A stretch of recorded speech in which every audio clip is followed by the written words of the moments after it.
Hi everyone, welcome back. This is my second project for Kitaholic Kits, and I am doing a traveler's notebook size layout.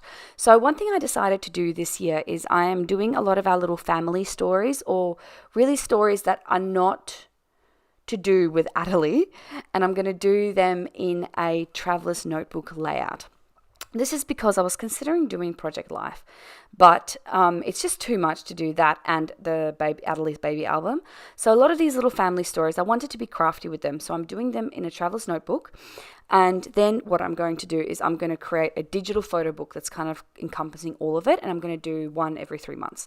So that is why, long story short, I'm doing this in this story of MLS starting school in this little traveler's notebook. And so I wanted to use these 4 photos, which I've printed to the right size, which would be, I think, 2 inches by 4 inches maybe.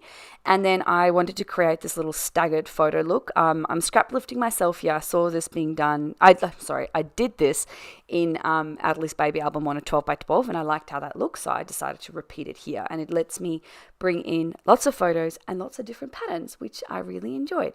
So I am just sticking them down. I cut all of those strips into, so it would be 2 inches by 8 inches, and then I'm sticking the photos on top. I need to add a little bit of journaling. I do lose a bit of footage, but I basically just tuck these cut down tags into 2 of the metal photos, and I add a little bit of embellishment on the one on the right, on the left, and then the one on the right is going to house my journaling. So I'm just doing a little bit of handwritten journaling there.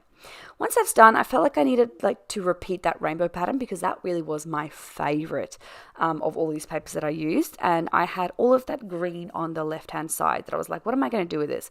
So I decided to repeat that rainbow pattern, but fussy cut the rainbows out and stick them on the right.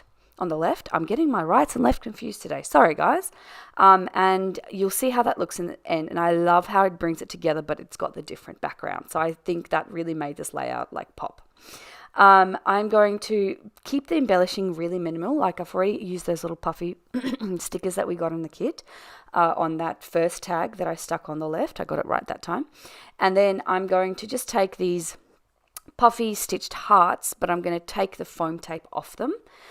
This is me just deciding what I'm going to use, but I'm going to take the foam tape off them because this is obviously in a traveler's notebook and I wanted to keep it quite flat. So I'm just sticking these flat onto the page, and because I've got that little bit of texture, I feel like it added quite well to it as well. Now I put 2 of them down, and then I was like, I need a third heart somewhere. And so you'll see I stick that little golden heart there first, but then I end up moving that down to the bottom there, and I thought that's where it looked nicest. So that layout is done. Thank you for joining me. I'll be back next week with another layout. Bye.